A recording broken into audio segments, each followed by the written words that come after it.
أعوذ بالله السميع العليم من الشيطان الرجيم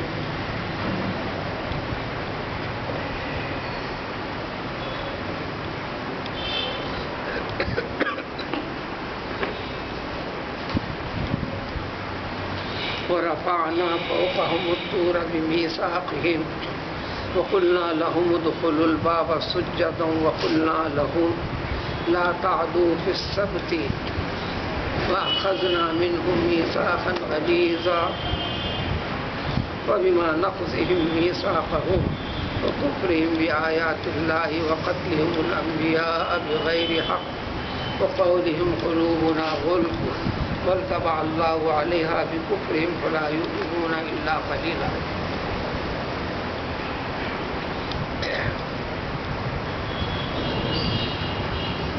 اس آیت سے پہلے سابقہ آیت میں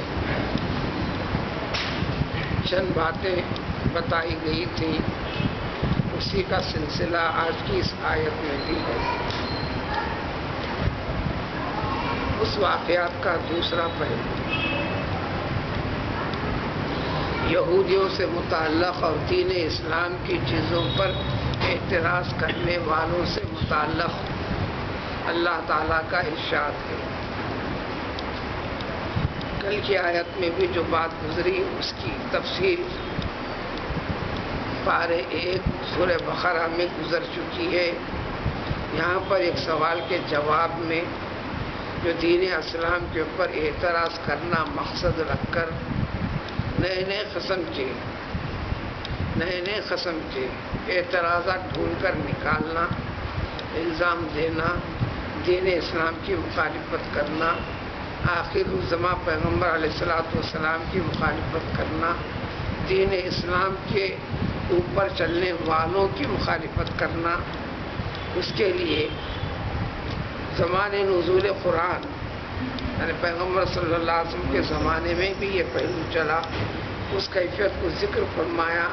ذکر کے اندر یہ پہلو پیش فرمایا کہ اس سے پہلے بھی جتنے قومیں گزریں، خاص طور پر بنی اسرائیل، موسیٰ علیہ السلام پر ایمان کا دعویٰ رکھنے والے لوگ جو یہودی کہلاتے ہیں، جن کو اللہ تعالیٰ کی مقدس کتاب تورات کی حفاظت، اس کا پابند بنانے کے لیے اللہ تعالیٰ نے کئی انبیاء کرام علیہ السلام کو روانہ فرمائے تھے. جب انکار کیا تو اللہ تعالیٰ نے ان کو زبردستی والا انداز بھی اختیار کروایا. آج کی آیت میں وہ پڑھے ہوئے ورفعنا فوقهم الطور. کل کے چیزوں کی تفصیل گزر چکی. فرعون اور اس کے ظلم سے نجات دلانے کے بعد ان تمام کو سمندر میں غرق کر بنی اسرائیل یہودیوں کو اللہ تعالیٰ نے نجات دلائی تھی. ان کے لیے، ان کے آنے والی نسل کے لیے سب سے بڑا انعام تھا اللہ تعالیٰ کا، اور اللہ تعالیٰ کی قدرت کا نمونہ اور بواسطے پیغمبر موسیٰ علیہ السلام کروانا سب سے بڑا معجزہ. اب دلوں میں، دماغوں میں کسی قسم کے شک و شبے کا ہونا کوئی وجہ نہیں. یقین کی طرف آگے بڑھنا چاہیے انسان. اسلام میں 2 باتیں، صحابہ کرام رضوان اللہ تعالی عنہم اجمعین کے دلوں میں ایمان سا مضبوط بیٹھا، لیکن ان کے لیے ایک پلس پوائنٹ تھا. کوئی بھی چیز شک ہوتا، شبہ ہوتا، روزانہ جبریل امین علیہ السلام کی آمد و رفت ہوا کرتی تھی. اللہ تعالیٰ کا راز بیان سامنے آ جاتا، ہر قسم کی حقیقت کو بیان کر دیتا، انسانی تقاضوں کی تعمیل و تکمیل کی حقیقت کو بھی بتا دیتا. پھر وقتاً فوقتاً معجزہ اللہ تعالیٰ اپنی قدرت سے صادر فرماتے پیغمبر علیہ السلام کے ذریعے سے، جو ساری دنیا کی مادی اسباب سے جو چیز ممکن نہیں ہے سمجھ میں آ جائے کہ اللہ تعالیٰ کی قدرت کی طرف سے ہے، اور جس کے واسطے سے کروایا جا رہا ہے یہ بھی یقین بڑھ جائے کہ اللہ تعالیٰ نے اس کام کے لیے ان کو منتخب فرمایا ہے.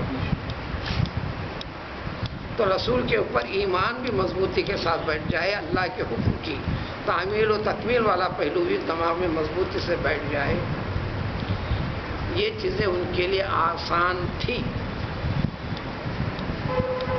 لیکن زمانہ آگے بڑھنے کے بعد صحابہ سے تعلیم ملی، تابعین کو، تابعین سے تبع تابعین تک، اس لیے ان کے اندر بھی ایمان یقین کا پہلو زیادہ تھا۔ اب یہ تمام کی تمام چیزیں بعد میں آنے والی دنیا، جس کے اندر آج کے زمانے کے لحاظ سے دیکھیں تو ہم بھی ہیں، بابا قرآن پڑھتے ہیں، قرآن کی باتیں بیان کرتے ہیں، حدیث پیش کرتے ہیں، جلسے ہوتے ہیں، جلوس ہوتے ہیں، وعظ و تدریس ہوتی ہے، دینی مدارس چلا کرتے ہیں، اس میں تعلیم دیتے ہیں، تربیت دیتے ہیں، سب کرتے ہیں۔ عملی طور پر جب ہم مظاہرے میں آگے بڑھ کر مشاہدہ کرتے ہیں، کبھی عالم دین کچھ دیکھتے ہیں کہ سب سے بڑے یا برے کام میں ملوث ہو گیا، کبھی زناکاری کا ارتکاب اس سے ہو گیا، اسلام کا کبھی پابند صوم و صلات والے کچھ دیکھتے ہیں کہ پھر وہ قرآن کے احکام کے اوپر جو سب کچھ میں ایمان رکھنے کا یقین رکھا تھا، مسئلہ بھی معلوم ہے، جب بات وراثت کی تقسیم کی آ جاتی ہے تو انہیں اس کے حق کو ختم کرتا ہے، اس کے حق کو مار دیتا ہے، فلاں کی تائید میں جھوٹی گواہی دے دیتا ہے، فلاں کے اس میں کسی کو اس کو ذلیل رسوا کرنے کے لیے عیب ڈھونڈ کر نکالتا ہے، عیب کے نہ ہونے کے اوپر بھی تہمت لگاتا ہے۔ جبکہ مسلمان ہیں نا، مسلمانوں میں بھی دو سے زیادہ پہلو میں تقسیم ہوگی۔ یہ ان کی باتیں ہیں جو دین اسلام کو انہوں نے سمجھا ہے، اسلام کے مسائل ان کے پاس اکثر و بیشتر معلوم ہیں، ان سے غلطیاں ہوا کرتی ہیں، کرتے ہیں غلطیاں۔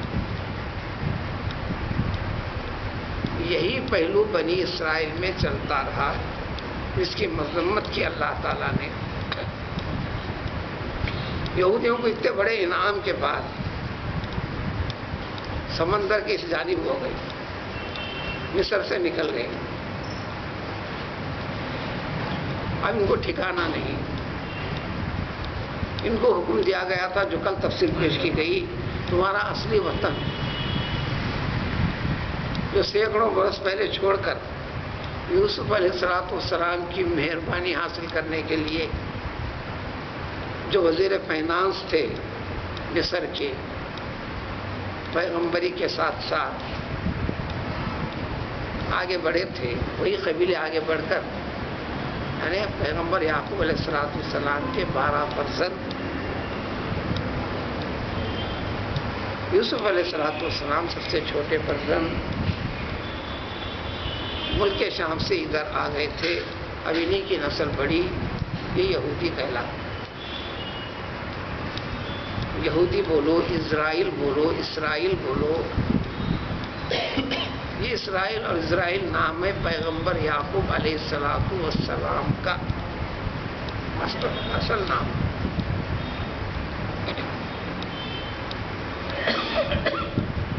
دو ناموں سے ان کی شہرت ہے، اسرائیل، اسرائیل اور یعقوب۔ انگریزی میں بھی دو نام چلتے ہیں، یعقوب جاکب، اسرائیل اسرائیل۔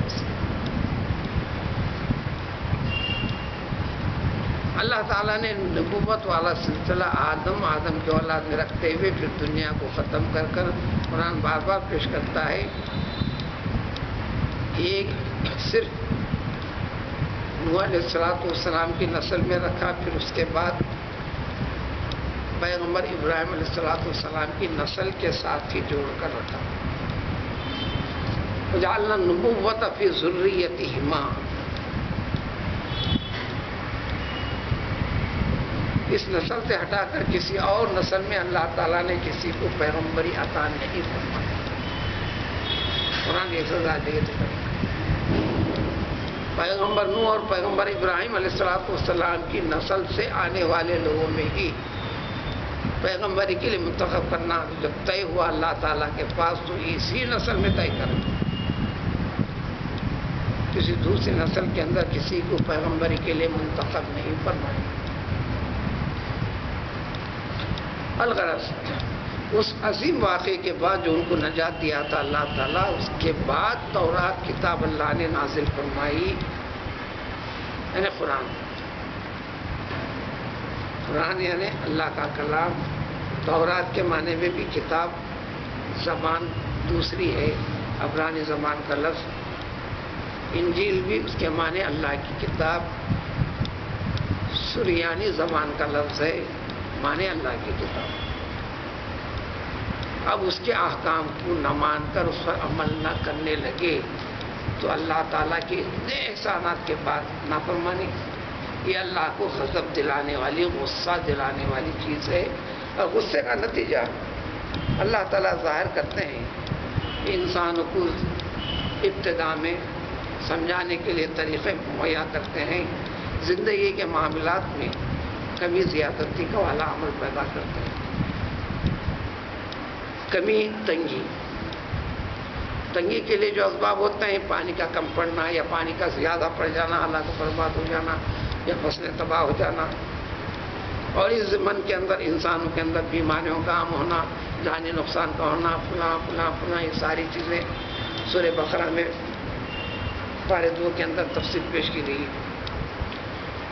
اور کسی کو زیادہ کر دیتے ہیں خوب، تاکہ اس کے اندر غرور میں، فخر کے اندر آ کر، شان میں آ کر اور غلطیاں کرنے لگتا ہے، اس کے لیے عذاب اور سخت کر دیا جاتا ہے۔ یہ سب کچھ کرنے کے بعد انہوں نے کیا تو اللہ تعالیٰ پھر ایک موقع دینے کے لیے دباؤ والا پہلو اختیار کیا، جبرن۔ دین میں جبر نہیں ہے، انسان کو دباؤ نہیں ڈال سکتا، یہ تو اللہ تعالیٰ بندوں کو دباؤ ڈالتا ہے، صرف یہ یہودیوں کے اوپر ڈالا۔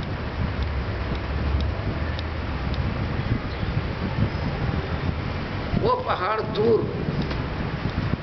جہاں جس کو اللہ تعالیٰ نے خاص برکت عطا فرما دی، اس لیے کہ اللہ کی تجلی اس مقام پر اللہ تعالیٰ نے دنیا کے ابتدا سے انتہا تک انسانوں میں سے صرف ایک انسان کو فرشتے کے واسطے کے بغیر ڈائریکٹ راست کلام فرمایا، گفتگو کرتا ہے، کلم اللہ موسیٰ تکلیما۔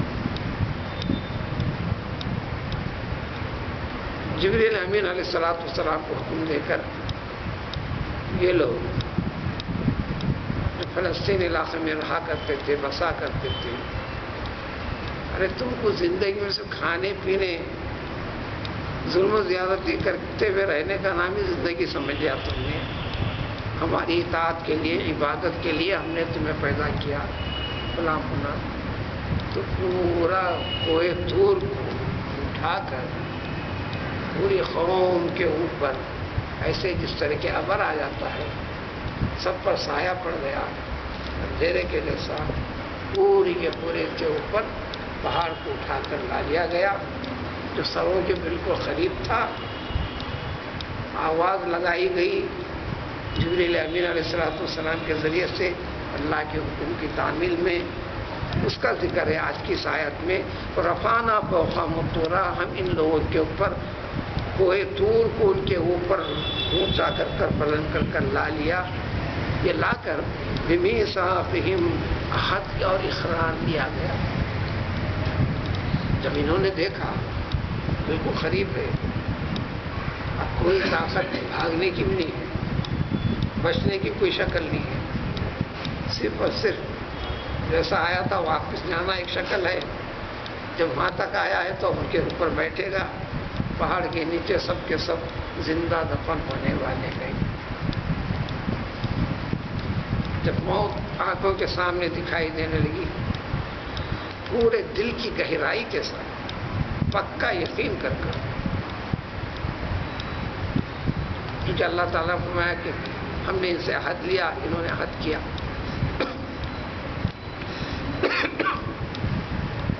جب عہد کیا یعنی وعدہ کیا، اللہ تعالیٰ دلوں کی بات کو جانتے، پکا عہد کیا۔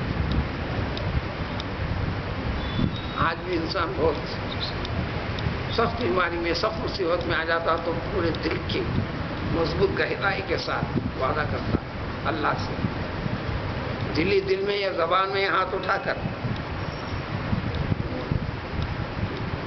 جب سہولت پلٹ جاتی ہے، تھوڑا زمانہ گزرتا ہے، سب بھول جاتا ہے، ایسا سمجھتا ہے کہ گویا کہ میں مصیبت میں تھا ہی نہیں، پھر اپنی پرانی عادات و اطوار میں پلٹ جاتا ہے انسان۔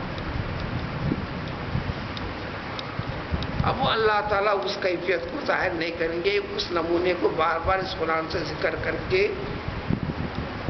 قیامت تک آنے والے انسانوں کے لیے وہ نمونے پیش کرتے ہیں۔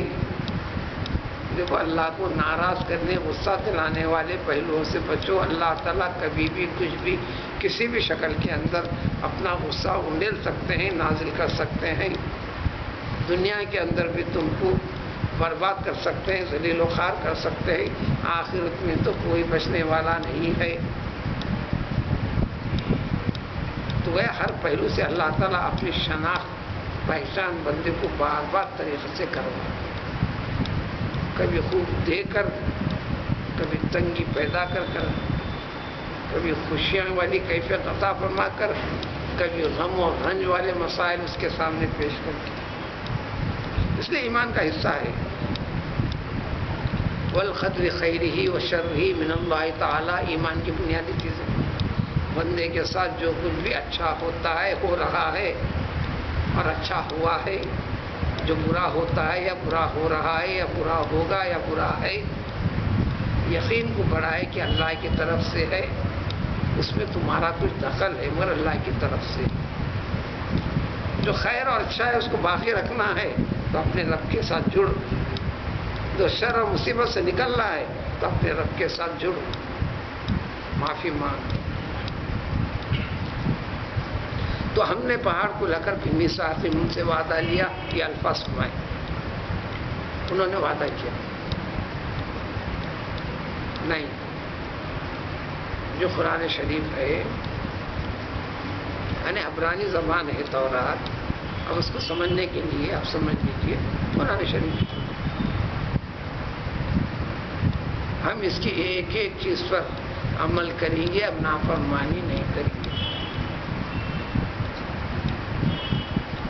نافرمانی نہیں کریں گے، اس کے ساتھ ساتھ یہ کہا، یہ بھی لیا جو 40 سال تک ان کو ٹھکانا آسمان کے نیچے کھلایا اللہ نے، پلایا اللہ نے، کوئی طوفان نہیں لایا کوئی سی قسم کا، پانی کے وقت پر پانی کا انتظام، چھوٹا سا پتھر، پیغمبر موسیٰ علیہ السلام کا معجزہ کی شکل کی ایک شکل ہے وہ، بس اللہ کا نام لے کر اللہ کے پوچھ سے ڈنڈا اس کے پاس ایسا لگاتے مارتے، جس مقصد سے مارے مقصد کی تکمیل ہوتی تھی۔ پانی کا مسئلہ تھا، یہ 12 فرزند، 12 کی نسل پھیلتے گئی، سینکڑوں میں، ہزاروں میں، 12 قبیلوں میں ہو گئے۔ پانی زندگی کا سب سے بڑا مسئلہ تھا، پانی کے لیے جھگڑا بھی ہونے نہ پائے، تو ایک ڈنڈے کے مار پر 12 کنال نکل کے بہتے تھے، پتھر تھا۔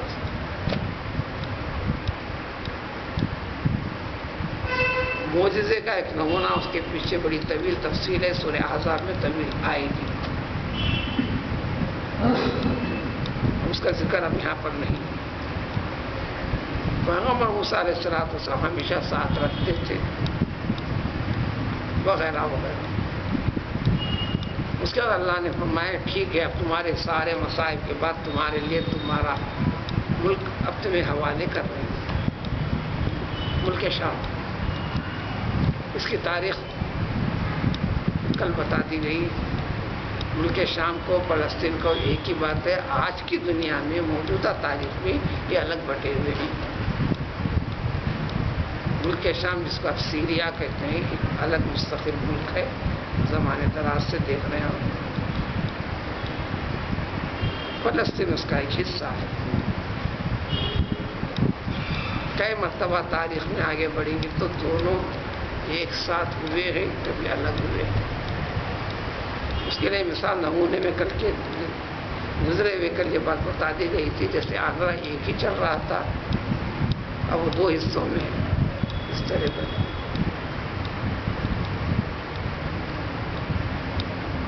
تاریخین کے اندر پیچھے 50-60 سال پیچھے گزر جائیں، یہ ہندوستان جو آج 29 ریاست میں جملہ 500 راجاؤں کے کنٹرول میں اتنے تقسیم میں تھا، میں یوں کہوں کہ 500 اسٹیٹ تھے، اب وہ جا کر 29 اسٹیٹ میں بات آئی۔ یہ دنیا کی تبدیلی چلتے رہتی، دنیا کی تبدیلی چلا کر رہتی۔ تو اللہ تعالیٰ نے فرمایا کہ دیکھو اب تمہیں ہم عطا کر رہے ہیں، تو اللہ کی جب عطا ہے تو شکر بجا لاؤ، اور جب کوئی چیز مل جاتی ہے کسی کو، اکڑنا نہیں، اترانا نہیں، یہ انسان کی فطرت ہے، اس میں خلاف کرنا یہ انسان کی نافرمانی ہے۔ یہودیوں نے یہی خرابی کی تھی اور انسان فطری طور پر کرتا ہے۔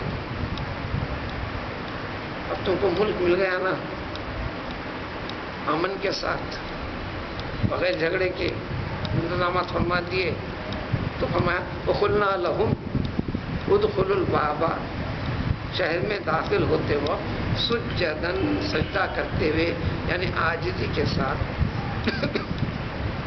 انکساری کے ساتھ داخل ہونا۔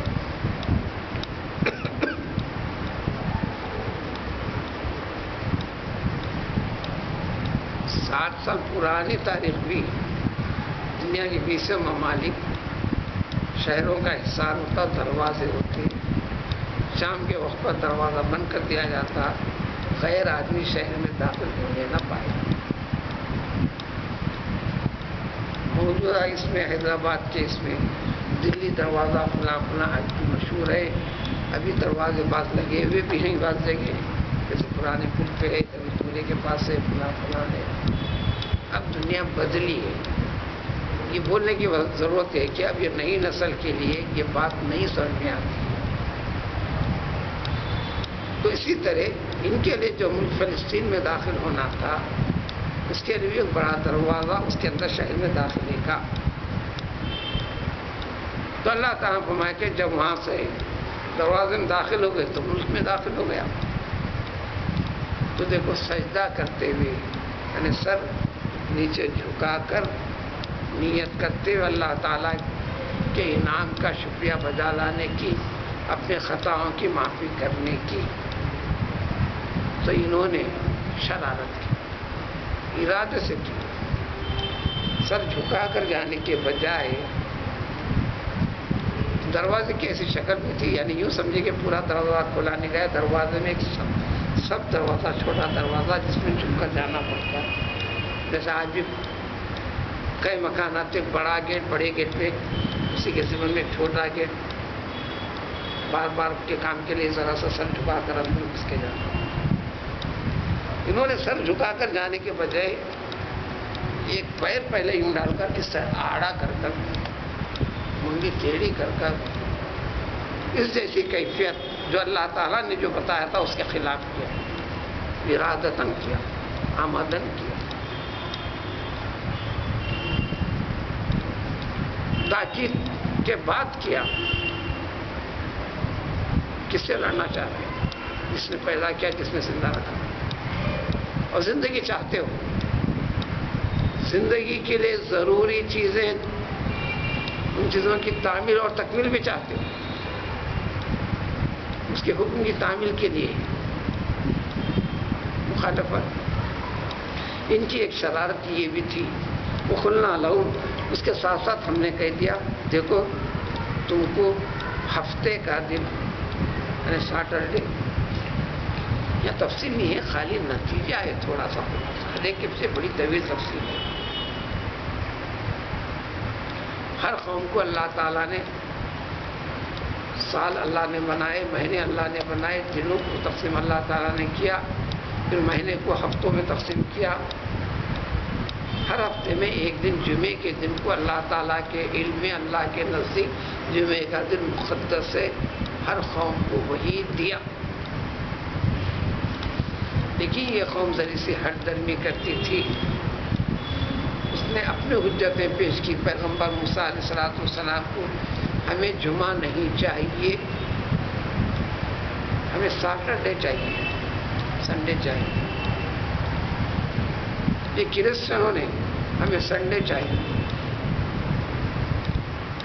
ڈیمانڈ کر کر منوائے اپنے پیغمبروں کے ذریعے سے، ٹھیک ہے تم ڈیمانڈ کر کے لے رہے ہیں، ہم اب اس کی تکمیل کرتے ہیں، اجازت دیتے ہیں، تمہارے واسطے یہ دن کو مقدس قرار دیتے ہیں۔ تو ان کو جمعے کا دن دیا گیا تھا، بغیر چون چرا کیے کہ لے لیتا ہے آدمی تو کم سے کم شرائط رہتے ہیں، زیادہ سختیاں نہیں رہتی، لیکن انہوں نے ضد کر کے لینے پر اللہ تعالیٰ نے انہیں ہفتے کا دن دے دیا، لیکن کنڈیشن لگا دی۔ دن کا اطلاق ہوتا ہے 24 آورس، 24 گھنٹے۔ ہفتے میں یہ 24 گھنٹے جو سیٹرڈے کے آ رہے ہیں، کسی بھی انکم کے عنوان سے، کام کاج کے نام سے کوئی کام ہرگز نہیں کرو گے۔ کیا کرو گے؟ یہ 24 گھنٹے اللہ کے ذکر میں ہی لگے رہو۔ یہ ان کی شرارت کا تو ذکر ہے، قرآن میں کئی جگہ پیچھے گزر چکا، یہاں ہے، پھر اسی پارے کے اندر چند رکوع کا پھر آئے گا، پھر آگے بھی آئے گا۔ ایک چیز بار بار کیوں ذکر کرتے ہیں؟ پھر ہم کو ذکر کرنے سے کیا مطلب ہے؟ موجودہ دنیا میں یہ قوم ہے، ابھی ان کے ساتھ یہی مطالبہ، یہ ذکر ہے۔ پھر مسلمان کے لیے ذکر کیا ہے؟ تمہارے لیے بھی تو جمعے کا دن مقدس قرار دیا نا، اپنے گریبان میں جھانک کر دیکھو، کیا اس کو تقدس کا درجہ دے رہے ہو؟ یہ رسم تکبیر آخر میں ظہر کی نماز کا بدل جمعے کی نماز دی ہے اللہ تعالیٰ، 2 رکعت کے بدل میں خطبہ عبادت قرار دیے۔ خطبے کو یہ حکم جاری بھی فرمائے، اگر کوئی شخص غلطی کر رہا، شرارت کر رہا، تو خطبے کے دوران میں دوسرے شخص کو حکم دیے، خاموش بیٹھو جی، نہیں بولنا۔ وہ 2 رکعت کا بدل ہے، اس میں بیٹھنا وہ نماز کا حصہ ہے، نماز نہیں ہے، نماز کا حصہ ہے۔ طواف کے بارے میں حضور صلی اللہ علیہ وسلم نے فرمایا طواف نماز ہے، نماز بولتے ہی نماز کے احکام جاری کریں گے آپ، مگر یہ کہ اللہ تعالیٰ نے اس میں بات چیت کرنے، کلام کرنے کی اجازت دی ہے، لیکن درجہ نماز کا ہے۔ تو اسی طرح جمعے کے دن خطبہ ہر ایک کو سمجھ میں آنا ضروری نہیں، سمجھ میں آنا ضروری نہیں۔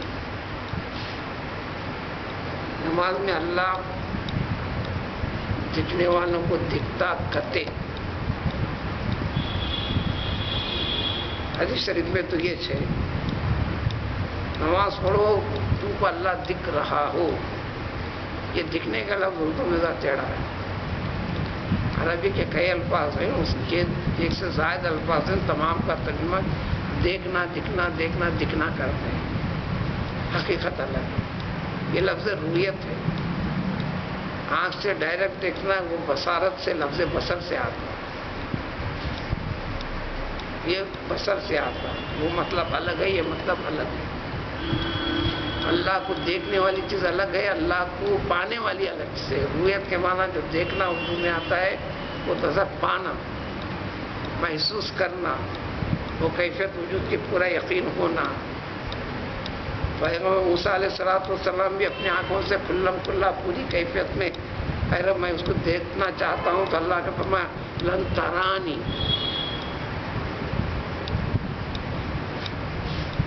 افران کے اندر فرمایا لا تدرک الابصار، لا تریہ نہیں، بصر سے۔ اور ہم اردو میں ترجمہ افران کیا، وہاں بھی دیکھنا دکھنا، یہاں بھی دیکھنا دکھنا۔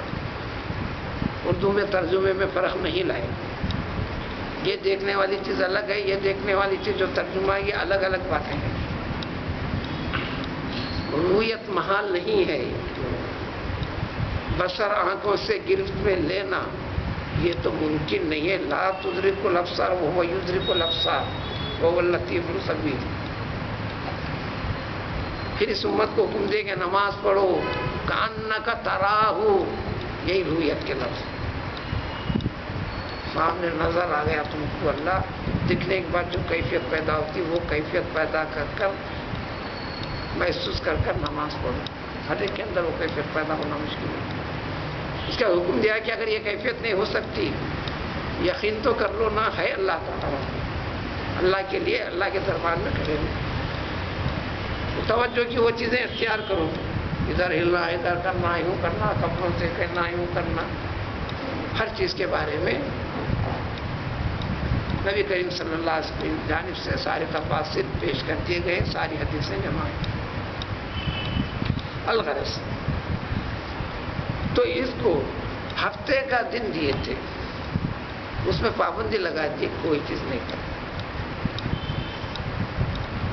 آج بھی جو اس کے اندر یہودیوں میں مذہب کے اپنے آپ کو پابند قرار دیتے ہیں، مشاہدہ کیجیے یہ چیزیں ابھی بھی وہ کرتے ہیں. ابھی حال میں ایک صاحب امریکہ سے آئے، چند باتیں سنا رہی تھی. لفٹ کے اندر چڑھے، ہفتے کا دن تھا، یہودی عورتیں بھی لفٹ میں داخل ہوئی. اب وہ بٹن دبائے تو چلتا، یہ بٹن دبانا کام ہے. آج ہفتے کا دن ہے، زبان سے کام لیتے کہا ذرا آپ بٹن دبا دیجئے. انہوں حیران ہو کر کہے کہ آپ قریب میں نہ بتائیے، نہیں آج ہفتے کا دن ہے، ہم اس قسم کا کوئی کام نہیں کر سکتے.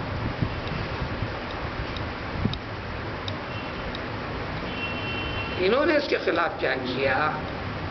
کوئی نہ کوئی چالیں چلنا، تدبیریں اختیار کر کے چھوڑنا ہے کہ خود بخود جیسا جال بچھا کر شکار خود بخود اس میں آ کر پھنسے، پھر ہفتے کا دن نکلنے کے بعد وہ شکار اس جال سے اپنا مطلب حاصل کرے. ایسے مختلف قسم کے تدبیر اختیار کر کر ظاہری طور پر دکھنے والی شکل میں ہم نے اہتمام کر لیا ہفتے کا، اور اس کے اندر چالیں شطرنج کی جیسی چالیں چلی. اللہ کے معاملے کے اندر دنیا کو بھی رکھ رہے، اس کو بھی رکھ رہے، چالیں اللہ کے ساتھ چلتے ہو. اس میں غور و فکر کا ایک سبق ہے اس امت کے لیے بھی. اس امت کے اندر ایسی پابندی نہیں لگائی، اس لیے کہ اس امت نے اعتراض نہیں کیا. جمعہ فرمائے سر آنکھوں، لیکن صرف اتنی شرط لگایا اللہ تعالیٰ نے، اذا نودی للصلاۃ من یوم الجمعۃ فاسعوا الی ذکر اللہ وذروا البیع. جمعے کی اذان کے بعد ہرگز کسی کام کا ارادہ مت کرو، سارے کے سارے کام اور مصروفیت کو ایک دم سے چھوڑ دو، جھٹک دو، بہت شارٹ پیریڈ تک. فَإِذَا قُضِيَتِ الصَّلَاةُ فَانتَشِرُوا، اور جو ہی نماز سے فارغ ہو گئے تم اپنی زندگی میں روز مرہ جیسے بھاگ دوڑ کرتے تھے، جو کچھ کرتے تھے سب کرو. اور اس پابندی کو اس فکر کے ساتھ کرنے کے بعد اس کے بعد جو بھی کرے گا اللہ نے فرمایا کہ فضل اللہ، اللہ کا فضل ہے، یعنی خیر و برکت والی چیز ہے. خیر و برکت والی چیز اللہ کی طرف فکر اور توجہ کے ذریعے سے کرنے کے بعد پیدا ہوتی ہے. لیکن ہم اس کے اندر بھی ٹالم ٹول کرتے ہوئے پیچھے چیزیں کرتے ہیں، مستقل کتابیں اور بحث ہیں. تو ان لوگوں کی شرط یہ تھی کہ ہفتے کے بارے میں اشارہ کرتے تھے، تو ہم نے ان کے ساتھ بڑا پکا عہد وعدہ لیا تھا ہفتے کے بارے میں بھی، اس کے اندر بھی نہیں کیے. اسی کی خلاف ورزی کے اوپر اللہ تعالیٰ نے ان کو بندر بنایا. لیکن وہ سزا اس امت کے لیے اللہ تعالیٰ نے اللہ کے رسول صلی اللہ علیہ وسلم کے طفیل میں یہ سزا، ایسی سزائیں نہیں دیں، اور یہ حق ہے، ہوا ہے. لیکن آخرت میں گرفت سے بچ نہیں پاؤ گے. ہم کو قصے سنانا نہیں ہے، قرآن کا کام قصے سنانا نہیں ہے. اسی لیے قصے کا، اسٹوری کا انداز بھی نہیں. ایمان سے متعلق جو جھلکیاں ہیں، ہائی لائٹس ہیں، اس کو پیش کرتا ہے. اس ضمن میں تفصیلات کو پیش کر کر اس امت کے لیے افلا یتدبرون القرآن، کیا تم غور نہیں کرتے اس میں؟ تو اللہ کے پیش کیے گئے سابقہ قصے میں ہم کو کیا غور کرنا ہے؟ تدبر کہتے ہیں غور کر کر کے اس سے ہم کو کیا بتا رہے ہیں، ہمارے لیے کیا نتیجہ ہے. اس چیز کو پیش کیے. تو یہ قوم ایسے نافرمان تھی، اپنے رسولوں کے ساتھ گستاخی کیا کرتی تھی، کبھی سوالات میں کبھی جوابات میں فلاں. یہ پہلو تم بھی ایمان والے اپنے دین والے معاملات میں ٹیڑھی منگی حجت کر کر ایمان خراب مت کرو. ایمان کے اوپر قائم باقی رہنے کے لیے ہدایت کی اہدنا الصراط المستقیم کی صدق دل سے دعا کرو. اللہ تعالیٰ سینہ کھولے گا. ایمان کی حفاظت کرو. ان کے ایک فہرست کا سلسلہ ختم ہے اور چند آیتوں تک بنی اسرائیل کے اور خرابیوں کا ذکر جو الگ الگ قرآن میں ہے. یہاں ایک جگہ ایک فہرست کے جیسا ہے. تفسیر پہلے گزر چکی اور کسی قدر تفسیر آگے بھی آئے گی. یہاں صرف ایک فہرست ہے، صرف اس اعتراض کے جواب میں جو پیغمبر صلی اللہ علیہ وسلم کو یہودیوں نے گھیرے میں لے کر قرآن تو فرشتہ لا رہا، آج اتنا قرآن، آج اتنی آیتیں نازل ہو رہی ہیں. ہم ایسا نہیں چاہتے، اس لیے کہ پچھلے زمانے میں جو ہوا تھا اللہ تعالیٰ پوری کتاب پیش کیے تھے. آپ اللہ کی جانب سے مستقل ایک کتاب فرشتہ لا کر پیش کرے. یہ اللہ کی کتاب ہو کے فرمائے. ہم لکھی دکھائی ہوئی تیار کتاب دیکھنا چاہتے ہیں. ابھی شکل میں لائیے، ابھی شکل میں جو قرآن وحی سے تھوڑا نازل ہوا، ہم اس کو قبول نہیں کرتے. اس قسم کا اعتراض کیا تھا انہوں. اگر آپ ایسا کریں گے تو ایمان لائیں گے. تو اللہ تعالیٰ دلوں کی بات کو جانتا ہے. یہ ان کا جو اقرار ہے اس ضمن میں، یہ بھی جھوٹا اقرار ہے. اتنے نمونے کے بعد اقرار کر کے انہوں نے خلاف کیا ہے. تو کیا ان کے اگر اس مطالبے کی تکمیل کر دیے تو کیا ایمان لیں گے؟ سمجھ رہے ہیں آپ؟ نہیں، صرف حجت برائے حجت ہے، بحث برائے بحث کر رہے ہیں. ان کو اللہ کو یقین کرنے کے لیے، ماننے کے لیے پیچھے یہ نمونے کافی ہیں. سبحان اللہ.